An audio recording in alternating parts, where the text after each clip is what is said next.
বন্ধুরা, তোমরা কেমন আছো? আশা করি তোমরা খুব ভালো আছো। আমিও খুব ভালো আছি।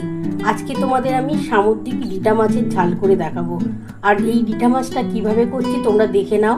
আর এই রিঠা মাছ রান্না করার জন্য কি কি লাগছে সেটাও তোমরা দেখে নাও। আমি এই রিঠা মাছের জন্য আমি নিয়েছি গোটা জিরে আছে, চাল মগজ আছে, ধনে পাতা, রসুন, আদা, কাঁচা লঙ্কা আর কাশ্মীরি লঙ্কা গুঁড়ো দেবো। এটাতে একটু রং হওয়ার জন্য দিই বন্ধুরা। আমি কিন্তু আর কোনো লঙ্কা দেবো না, ঝাল লঙ্কা কিছু দেবো না। কাঁচা লঙ্কা আর কাশ্মীরি লঙ্কা গুঁড়ো দিয়ে এই রিঠা মাছটা রান্না করব। চলো বন্ধুরা, মশলাটা বাটা যাক। মশলা কি কি নিচ্ছি তোমরা দেখে নাও। এই যে দেখো, গোটা জিরে নিচ্ছি,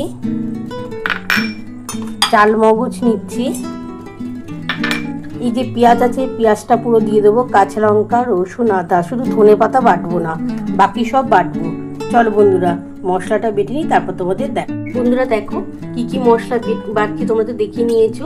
পেঁয়াজ, আদা, রসুন, কাঁচা লঙ্কা, গোটা জিরে, চাল মগজ আছে, সমস্ত মশলা কিন্তু আজকে বেটে দেবো।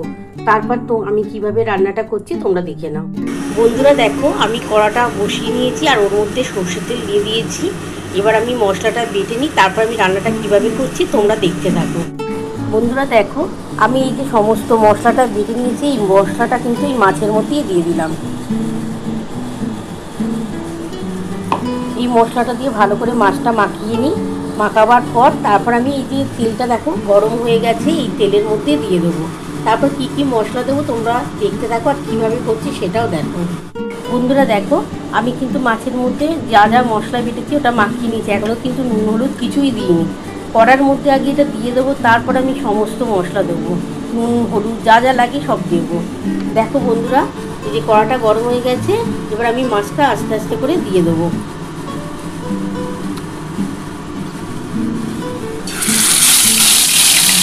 বন্ধুরা দেখো, মাছগুলো আমি মশলা মাখানো মাছ কিন্তু তেলের মধ্যে দিয়ে দিয়েছি। এবার আমি কি কি মশলা দিচ্ছি তোমরা দেখতে থাকো। এবার আমি অল্প নুন দিয়ে দিলাম, আমি 2 চামচের মতো নুন দিলাম, ছোটো চামচে। আমি হলুদ দিয়ে দিলাম, 2 চামচের মতো হলুদ দিলাম।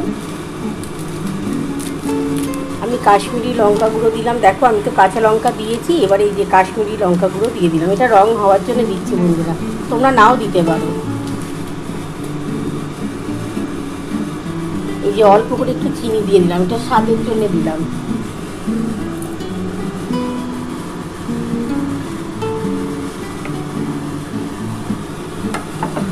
এবার ভালো করে একটুখানি হালকা করে ভেজে নেব। এই মশলাগুলো দিয়ে হালকা করে ভাজবো, ভেজে তারপরে কষবো। বন্ধুরা দেখো, আমি কিন্তু সমস্ত মশলা কিন্তু তেলের মধ্যে দিয়ে দিয়েছিলাম। আর তারপরেই আমি নুন হলুদ কাশ্মীরি লঙ্কার গুঁড়ো মিষ্টি চিনি সমস্ত কিছু দিলাম, দিয়ে একটু হালকা করে ভেজে নিচ্ছি। ভেজে তারপরে আমি মশলাটা কষাবো, কষিয়ে জল দেবো। তোমরা দেখতে থাকো আমি কীভাবে করছি। আর এই সামুদ্রিক রিঠা মাছ খেতে চমৎকার লাগে, যেভাবেই রান্না করো না কেন খেতে কিন্তু চমৎকার লাগে। তোমরা দেখতে থাকো। বন্ধুরা দেখো, আমার কিন্তু এক পিঠ ভাজা হয়ে গেছে। এবার একটু ভেজে দেবো, আর এক পিঠ ভেজে তারপর আমি জলটা দেবো।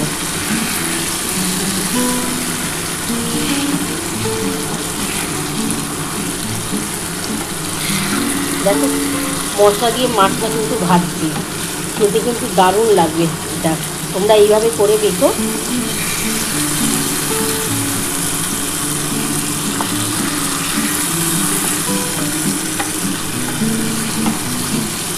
দেখো, মোটামুটি মশলাটা কষানোও কমপ্লিট হয়ে গেল, আবার মাছটা কিন্তু ভাজাও হয়ে গেল।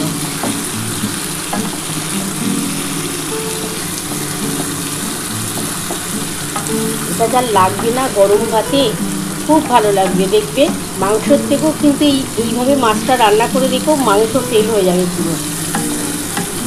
এবার আমি জলটা দিয়ে দেবো। এই যে বন্ধুরা দেখো, এই যে মশলার জলটা এটা দিয়ে দেবো।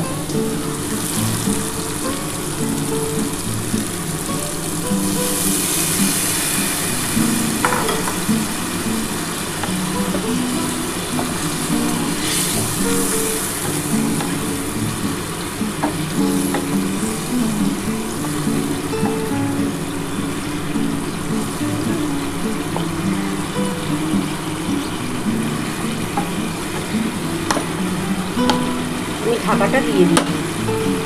আমি 5 মিনিটের মতো ঢাকাটা দিয়ে দিলাম। 5 মিনিট পর ফিরে আসি। বন্ধুরা দেখো, আমি 5 মিনিট পর ফিরে এলাম। দেখি আমার মাছটা কতটা হলো। দেখো আমার কিন্তু মাছটা মোটামুটি কমপ্লিট হয়ে গেছে। এবার আমি একটু ধনে পাতা দেবো, দিয়ে নামিয়ে নেব। নামিয়ে তোমাদের দেখাচ্ছি। বন্ধুরা দেখো, আমার কিন্তু মাছটা কমপ্লিট হয়ে গেছে। এই যে এবার ধনে পাতাটা দিয়ে দিলাম। ধনে পাতাটা দিয়ে এবার নামিয়ে নিই। নামিয়ে তোমাদের দেখো, আমার রিটা মাছ নামানো কমপ্লিট হয়ে গেছে। কেমন লাগছে বলো? আমার তো ভীষণ ভালো লাগছে। তোমাদের যদি আমার রেসিপি ভালো লেগে থাকে প্লিজ একটা লাইক সাবস্ক্রাইব করতে ভুলো না। আর কমেন্ট বক্সে অবশ্যই জানিও কেমন হয়েছে। তাহলে এরপর আরও নতুন নতুন রেসিপি নিয়ে তোমাদের সামনে হাজির হব। Thank you.